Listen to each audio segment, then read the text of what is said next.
जिब्रील अमीन से पूछ लिया, फरमाया जिब्रील सबको मेरी रहमत से हिस्सा मिला है, आपको भी कोई मिला है? मिला तो बताओ ना। तो हज़रत जिब्रील अर्ज़ करने लगे, हुजूर बिल्कुल मिला है। कहा किस तरह? अर्ज़ की या रसूल अल्लाह, जब से इबलीस का अंजाम देखा था ना, डर आता था खुदा जाने खात्मा किस तरह का हो।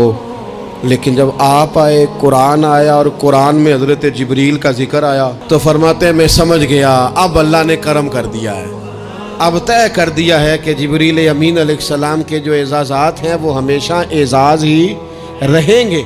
नबी पाक की रहमत से हर शख्स को हिस्सा मिला, हर एक की किस्मत में हुजूर ने इज्जत लिखी। कहा बाप राजी हो गया तो रब राजी हो गया। फरमाया माँ के कदमों के नीचे जन्नत, बहनों की बेटियों की परवरिश जो करके आएगा मेरे साथ जुड़ के उंगलियों की तरह जन्नत में जाएगा। फरमाया तुम में सबसे बेहतर वो जो अपने घर वालों के लिए, अपनी बीवी के लिए बेहतर, मैं तुम सबसे ज़्यादा अपने घर वालों के लिए बेहतर।